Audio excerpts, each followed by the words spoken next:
Hi అండి, welcome to one more video. నేను last time వినాయకుని బొమ్మలు చేసే వాళ్ళ దగ్గరికి వెళ్ళి వీడియో చేశానండి. అప్పుడు వాళ్ళు చెప్పారు మేము ఒక 150 బొమ్మలు అయితే చేసామమ్మా, అన్ని అమ్ముడు బాబు అని చెప్పి. నేను దాన్ని నమ్మలేదు, వీళ్ళు వరకే చెప్తున్నారేమోలే అనుకున్నాను.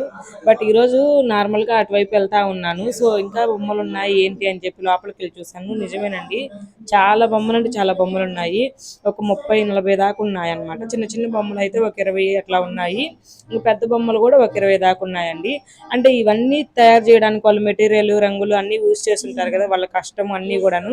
కానీ అవి అయితే అమ్ముడు పోలేదన్నమాట. ఇంకా ఈ నెక్స్ట్ ఇయర్ మళ్ళీ రీసైకిల్ చేసుకోవాల్సింది. సో ఆమెనైతే అడిగాను, మరి ఎట్లాగా పెట్టుబడి అంతా వచ్చిందంటే. ఎక్కడమ్మా, దానికి కూడా రాలేదు, మేమైతే వడ్డీలు కట్టాలి ఇంకాను అని చెప్పారు. పాపం నిజంగా నేను చాలా అంటే చాలా బొమ్మలు మిగిలిపోయి ఉన్నాయండి. పెద్ద పెద్దవి కూడా మిగులున్నాయి, చిన్న చిన్నవి కూడా ఉన్నాయి. కొంచెం ఆమె అయితే బాధపడిందండి, పాపం అన్నీ అమ్ముడు పోలేదని చెప్పి. వాళ్ళ ఖర్చులకి వాళ్ళకి కూడా రాలేదని చెప్పి. సర్లే, ఏం చేద్దాం మనము. మన వీడియోస్ నచ్చితే లైక్ చేసి మన ఛానల్ని సబ్స్క్రైబ్ చేసే